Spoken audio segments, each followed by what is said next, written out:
Hi everybody, Matt Lawton here. This is the Astrological Winds channel, and I'm going to take a look at the astrological weather report forecast for the week of December 27th, 2021 to January 2nd, 2022. We're going into the new year this week, and I will do a yearly forecast and a monthly one soon. I'll probably do a yearly one by itself, and then I'll do the January monthly one either with next week's weekly forecast or at the end of the yearly one, which I'll probably do in a few days. So anyway, look forward to that. But there's a few things going on this week, so I really want to get into this quick. We have two planets changing signs, one of which is one of the outer planets, Jupiter, and the other is Mercury. And then we have Mercury getting involved with the Venus retrograde Pluto conjunction this week. And then we also have, and we're seeing it here on the screen, the new moon in Capricorn on Sunday. So there's a lot to talk about, and here I am just briefly, but I'm gonna keep the screen on, not my face today, but the new moon chart, and then we can see some of the other things in this chart too. And once again, that's set for Washington, D.C., the capital of the U.S., which is the country I'm in. So the first thing I want to mention is Jupiter going into Pisces. You can see here on Sunday, it's already almost at the 1 degree, but it is actually on Tuesday, the 28th, is when Jupiter goes into Pisces for good. Now, you'll remember last year it did dip into Pisces for 2 or 3 months or so. And the thing about Jupiter in Pisces is it's in rulership. Jupiter, it rules both Sagittarius and Pisces traditionally. So it's in a very positive sign, therefore, for Jupiter. Now, what's interesting about this, though, like I said, it was already in Pisces for 2 or 3 months, and usually Jupiter spends the better part of a year in a sign, but it is traveling very quickly in Pisces, and by May 10th will actually be in Aries this year already. It will go retrograde in late July on the 27th at 9 degrees Aries, and eventually retrograde back into Pisces, but that's not until the end of October next year, and it'll only spend about 2 months more in Pisces in November and December next year, and just about a year from now we'll go back into Aries again. So the long and short of it is, out of the next 12 months, 2022, it'll spend about 7 of those 12 months in Pisces. So we're going to see a lot of the main thrust of that the first half of the year while it's in it through May 10th. And so, like, you know, basically with Jupiter, it's always about expansion, and a lot of that has to do with our own personal growth. And when Jupiter goes into Pisces, a lot of people will find a deeper spiritual meaning in their life. That really is why it's a big part of Jupiter. The religion, spiritual, philosophical, and value side of ourselves and society itself. And the same thing with Pisces. Pisces is all about, you know, religion, spirituality, values, things like that, and merging your individual energy with something greater than you. And for a lot of people, that is spirit or God, some kind of higher power. So when Jupiter goes into Pisces, that's why there's rulership there, because there's very similar interests in the planet and that sign and what's going on. So that energy is going to be very prevalent in the first part of this year, and you will feel that not only in ourselves, like finding some kind of like spiritual path that brings some kind of like positive spin to our philosophy of life and values, but also you can see that going across society too. People in that energy can get very compassionate with one another and have a lot of empathy, a lot of tolerance for one another, and it's like, so there's a lot of like basically personal growth that can occur, expansion, evolution of your ideals, of your values, and what you believe in. And the danger of that is, it may not be the way reality really is, but it is something that for most of us is really a balm to to some of the tougher questions and answers about life and what's going on out there.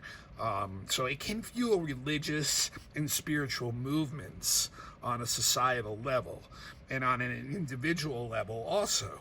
Really, a spiritual or life-changing introspection and self-analysis kind of going on. So it's like, it really, many people, just get involved more deeply in a spiritual journey or find some kind of spiritual path that helps them out. So that's what a lot of this Jupiter in Pisces will be about.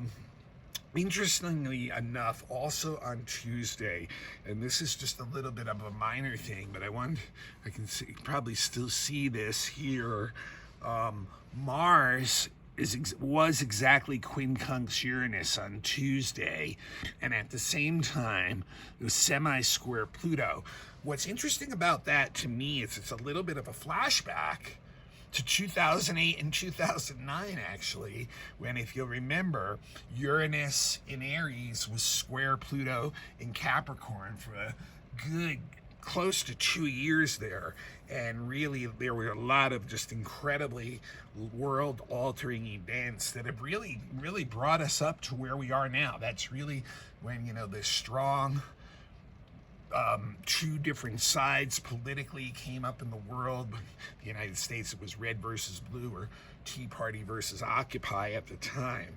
But this really it's almost like a little revisiting of that energy where Mars is quincunxing Uranus and semi-squaring Pluto, really, brings back some of that energy. And we may find out that, that our own moves, our own actions that, may be quick, may be the things that are getting us into a big mess and get us frustrated, not only with ourselves, but with what is, and what's going on. So we have to kind of almost like own up to some of the mistakes that we're making under this, and really do some self-analysis. So this can be like a very stormy day for a lot of people, and anything that kind of restricts us, we can rebel against, and that can be where we kind of set ourselves up for our own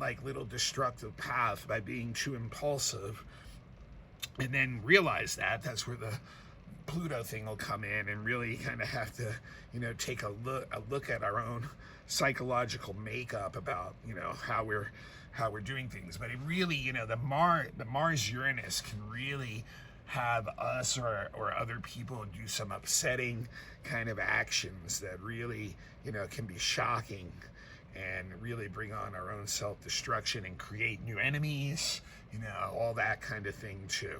Now, the second big thing I really wanted to talk about this week, we all know, or if you've been following the blog, or if you know astrology, one of the big things going on right now is Venus retrograde in Capricorn, and it's imprinted with this conjunction to Pluto, which has already been hit exactly twice.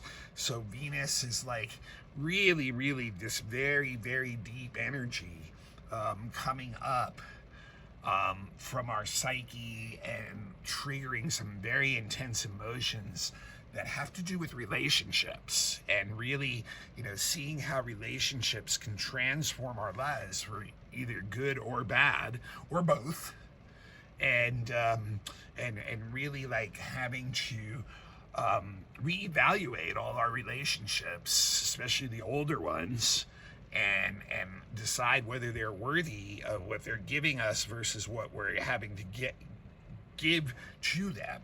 And then in new ones, like just the real intense energy that comes up, where people can really be like signposts of evolutionary change for you, but that really, makes you kind of really go within that retrograde part and really look at some of that stuff that's going on and what it's triggering inside you, and what people see in you, and whether that is worthy of making maybe some changes in yourself. So now Mercury is getting right on top of them too. And you'll notice here on Sunday, Mercury's already gone into Aquarius, but Mercury will make an exact conjunction to retrograde Venus on Tuesday, Wednesday, and then an exact conjunction to Pluto on Wednesday, Thursday. And at the same time, they join Pluto in that square to Eris. So there's a lot of chaotic change that's being brought into our lives by relationships and the way we're thinking about them. And so when Mercury is getting here too, it really starts to process deep in our psyche what we're seeing already. And we may, with the conjunction to Mercury, we may want to talk about some of this stuff at this point. Like we may want to actually, express some of the feelings that we're having, or we may not. We may actually want to continue to psychologically chew a lot of that stuff over. But what we're trying to do, is find out who we can intimately trust and bring out some of this deep energy with them and help us change some of the things in our lives that are ready for change, that that relationships are going to be can be these agents of change for us, and have us really look deep into ourselves and the things that are being pointed out in ourselves, and okay, at that point, decide whether it's too much to deal with, and just it's just too shocking for your normal life and self and ways, and actually can end up getting almost into a battle of wills with other people and get into some kind of manipulative type behavior in trying to coerce people into seeing it your way. So it can be almost like a war of propaganda with you and people that you're relating to on that level. So it's but on the other level, it can really, if there's this trust and intimacy, that bringing the intense emotions out into the light up from the psyche, like Pluto can do here in relationships, if there's a good trusting intimacy that's going on, then maybe people can actually start to really discuss how that is in their psyche and how that feels to them in their psyche, and how that can help them change. And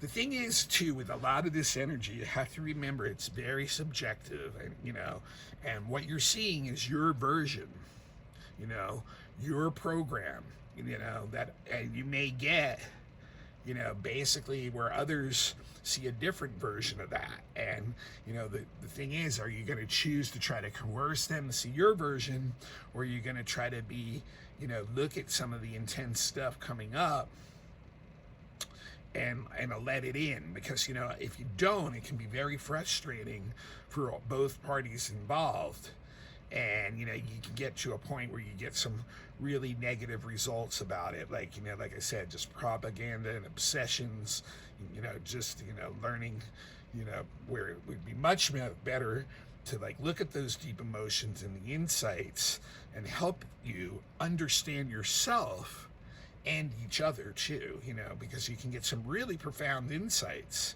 that can change the way you think, and change your whole perspective. So it's really like one of these things where, if you get to that point, you can use the Mercury here and really articulate in very great detail the subtleties of your emotions and the perceptions of your psyche, and really get a deep trust built up, perhaps with someone that you never really had before, a really mutual trust, on a mutual level, but the other thing about the Venus, Pluto too, and Mercury too, is that's also reflecting a lot of the resource and money and asset issues going on. And I know, the economy is still doing good for a lot of people, things like that, but there's still a lot of issues surrounding money in general and the supply and where inflation and things like that. So, it can really, put a damper on a lot of that stuff too, where it's just not available there to do what the things that you need are not available, even if you have the money for them, perhaps. So, but there's also, the other thing about the Pluto, Mercury, and Venus is it can have a really deep creative energy too, where you can channel that energy into cathartic type art, or or initiate healing type energies that are new healing type energies that have like this new creative detail in them. So there's a lot of like really intensely deep energy involved when Mercury, the mind, is getting involved with the way a lot of these things of relationships are changing us during this Venus retrograde conjunct Pluto period. Now it's interesting too, on Wednesday, in the middle of all this, the Sun is square Chiron and Mars is sextile Saturn on Wednesday. So I actually think that really ties into this energy. I mean, when you think about the Sun Chiron, it's all about like a new part of our personality is coming out to the light of day, and it's struggling. It's like a chick trying to break out of an egg or something, and being blinded by the light, and yet it needs to come out. It needs to be unbound. It needs to see the light of day. It can't stay stuck there. And so the Sun Chiron is like, we see the Mercury, Venus, Pluto is showing us a lot of things through others, through our psyche, things that we may want to change about our personality and our approach to things. And so now we're wanting to do that. The square to the Sun, Chiron, gives us the motivation, the energy to push forward to do that. But it's like awkward, it's unbalanced. This is a new part of yourself emerging, and it's a little bit scary. It's like a baby, it feels unprotected, like that little chick coming out of the egg. But the Mars sextile Saturn can really help there. It says, okay, little baby, we can take this step by step, one step at a time, and we can build. We move forward slowly. We move with deliberation and caution when Mars is sextile Saturn, but we move forward step by step. We feel each step solid beneath us, and that means we're actually building a solid foundation on the ground below us. So this can really, really help us here on that level. Take those things we see deep in the psyche, want to hatch that new part of the personality, and the Mars Saturn will give us the motivation and the way to do that in the real world, and not try to bite off too much at one time and end up in an awkward position. All right. Now, also, besides Jupiter going into Pisces, like I said, Mercury is going into Aquarius this week, and that's on the weekend. It's next Sunday. So what's interesting about Mercury in Aquarius is it's starting to slow down already. On January 15th, it is going to go retrograde for the first of 3 times every year. Mercury goes retrograde 3 times every year. So it's going to go first time in 2022 on January 15th. It will be at 10 degrees Aquarius. So it's going to be in Aquarius for a while. It'll be in Aquarius until January 28th, actually. And then while it's retrograde, it'll go back into Capricorn and then back into Aquarius again on February 15th. So we're going to have a lot of Mercury and Aquarius time for the next 2.5 months or so. Okay, and what's going to happen this year with the Mercury retro cycles, they're all going to start in air, just like last year. Now remember, last year they stayed in air the whole time. This year they're starting earlier in the degrees of air, so they're going to slip back into the late degrees of the earth signs during each of the Mercury retro cycles this year. So that's interesting in and of itself. But anyway, Mercury in Aquarius is strong, fixed opinions, basically. It's hard to change other people's minds, but there is a lot of creative, original thoughts coming out of the mind, but they come from an alternative, eccentric, or a different point of view. So a lot of alternative opinions and words that are fighting tradition, and wanting to, get rid of the old. And a lot of that will happen through technology, through media, through the internet, through things like that, electronic media, science, things like that, air travel, things like that. Air travel is probably going to be affected a lot by the Mercury retrograde in Aquarius when it gets there. So it's a lot of but logic and intellect is what's really valued here, and having practical ways of taking these new ideas and bringing them into systems, and maybe changing some of our beliefs in the way we do things and adopting some of these new ideas into them. But it's also not comfortable with emotional talk. Mercury in Aquarius wants to keep things on a cool intellectual level as far as communication goes. All right, and the last thing is this beautiful new moon in Capricorn.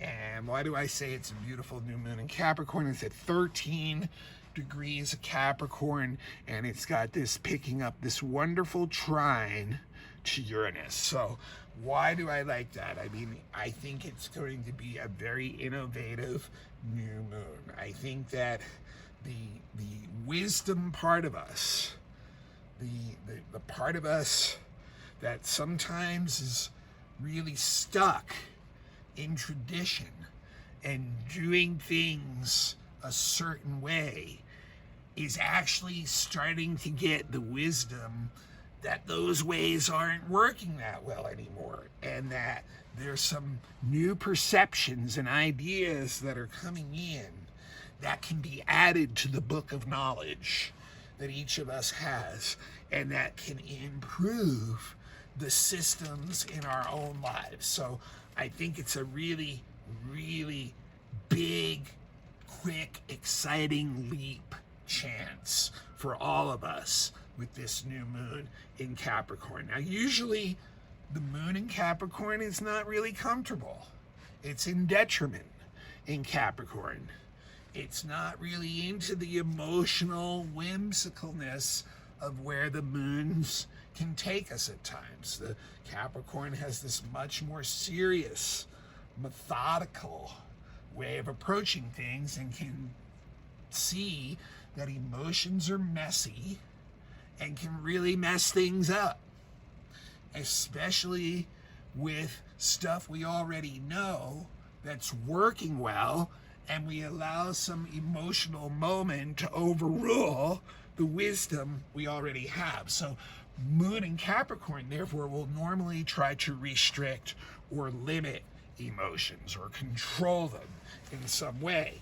But right now, this Uranus is actually giving insights to that moon and sun and Capricorn part of ourselves, and showing us some exciting new information. And it can be coming from all different places. It can be coming from within ourselves, our own psyche with the moon. Can be coming from outside ourselves through relationships, experiences that we have, things that we're being exposed to, new knowledge that comes to us through any various ways. But what we're seeing is that the old ways of surviving are not really working that well anymore. And so that opens us up to bring some of these new changes in. And that's exciting because it fills us up with possibilities about what could be in life, that there's some new beginnings, and that we can make some major evolutionary jump in the real world, in the material world, in the practical world, in the business world, really, with all this Capricorn energy, that we can blend the mind and the intuition and the instincts with our values now, and do it really easily with the trine. Really it can flow really easily. So we still have, so we can inject that ambition of Capricorn into your protocol, and get excited yet stay grounded at the same time, and bring something authentic, and stimulating to people, and it's going to be people who are different than you too, that probably are the most intriguing kind of people who you consider unconventional, who you consider rebellious types, who you consider are almost like outsiders. They seem to have a viewpoint of the real world that's got something really interesting in it for you, that gives you a new way of looking at things, a different way of looking at things. And it's easier to accept them right now and be tolerant of what they're seeing because of that Uranus. And then, so it can really spur you, to some new kind of study, some new kind of knowledge, and really even inspire you to be a leader somehow with the sun there and that Capricorn energy, and show that leadership is even willing to take some of these random ideas and bring it into the system. That, and that administrative leadership can be cutting edge too, and can be and use their expertise with those new ideas to create something really, really new. And once again, remember the sun was square Chiron, so the moon is square Chiron here too. So there is a sensitivity of, like I said before, of this new personality coming out, this new part of us coming out, and is worried about being hurt. It's worried about being bashed by the old guard, that Capricorn energy. Of being told it's not a good way to do things.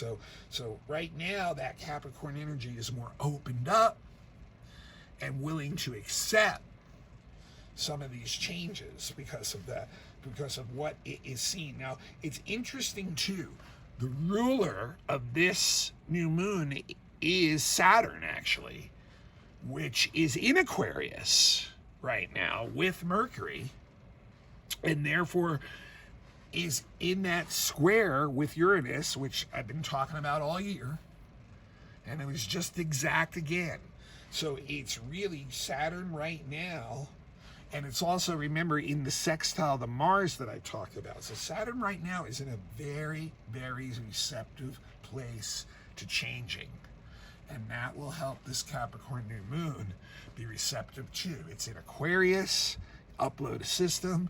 It's square Uranus. Structures are disappearing that from the past that need to be replaced with something creative and new. And it's in a sextile with Mars that's saying, don't go overboard. We can take this step by step. no reason to throw the baby out with the bathwater. That we have, that there are steps in a right direction, that we can build a foundation and add to to the resources in this life. But we now, like I said, we've all been under this Saturn-Uranus square the last year, and we are seeing how this new world is coming in. That a lot of the structure of the old world has been used up, and those structures are falling apart. But we're getting a lot of new insights and ways to express new things. So what you want to do in your chart is look at where 13 degrees Capricorn falls in your chart. Whatever house that falls into would be the house that this new energy with new ideas would come in. And just looking quickly here at Washington, D.C., it's in the 9th house, which means the U.S. really needs to look at its own value systems, and be more open to other ways of doing things, and then it's also like the judicial system may need to be looked at, and maybe a new way of doing things has to be looked at. Like the old guard that's in the U.S. judicial system needs an upgrade, needs to get along with where society is heading now, where Uranus and Saturn are taking society. So very interesting little example right there in the U.S.'s chart of how the new moon in the 9th house can affect. But look at your own chart and see where that is. Okay, there's a lot going on this week, which is why I'm not doing the January monthly right now. I will do the January monthly either next week, or maybe I will just tag it on to the 2022 annual weather report, which I will be doing next weekend. So look for that too. All right, this is Matt Lawton. This is the Astrological Winds channel. It is on YouTube every week. If you'd like to see the video part of it, which is not necessary, get yourself a YouTube account, become a follower of the Astrological Winds channel, and turn on your notifications, and it will let you know whenever I do a new post. But that is not necessary, because it's also out there on all kinds of podcasts. It goes out through Buzzsprout. It's on Reason. It's on Apple Podcasts. It's on Spotify. It's on all kinds of different podcasts. You just need to look up the Astrological Winds channel, please. Not a hard thing to do. If neither of those methods work for you and you need to still see the link, you can follow me on Instagram. There is an Astrological Winds channel on Instagram, and if you're not following me on Instagram, you're missing stuff too, because I do some daily posts, not every day, but I do little blogs, just a little couple sentences on the day or some of the insights. So you may be missing some pretty important information, and all you got to do is go to Instagram and start following me on Astrological Winds channel. Not a hard thing to do. And if worse comes to worse, friend me on Facebook, Matthew Lawton, Lauten, and I post the link on Facebook. That is not a public account though, so you have to friend me first. So be a little self-responsible with this Capricorn energy, or take over a new leaf for the new year, and and see what's going on. And the way to support me best is to pass on the blog to somebody. This is a free service, so do something for me in return. Pass the link on to somebody. Or if you'd like to give a donation, you're welcome to do that too. Matthew Lawton, Lauten. Look me up on Venmo or PayPal or Zelle, and you can give me any kind of donation. $1, $1 million, doesn't matter. But the best thing you can do really is to pass it on. And then the other really good thing you guys can do for me, I'm a professional astrologer. I've been doing readings professionally for 20 years. I have some really deep moving moments with a lot of clients. And so if you need a natal chart reading, understand your own birth chart, and I recommend predictive reading, which is your own weather report. Every year, do it around your birthday. That's the best time to do it. And those are the two basic ones I recommend. And you can just email me, MATTHUE823 matthuE823@gmail.com. That's matthuE823@gmail.com. Or you can even message me on YouTube or one of the podcasts or Instagram or Facebook, and we can talk about prices and stuff. And I also do relationship charts. I do children's charts. I do event charts. Horary charts if you have a question that you need answered that you can't seem to find the answer to.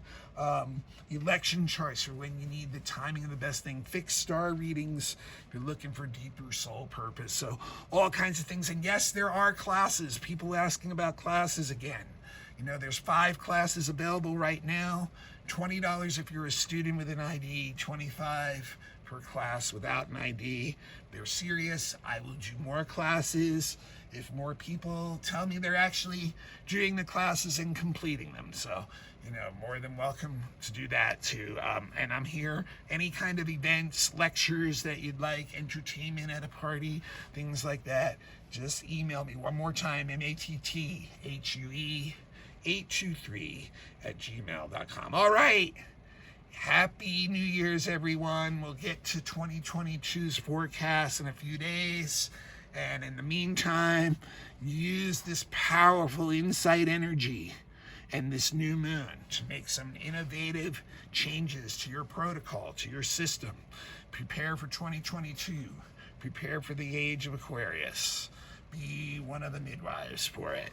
All right, we all need you now.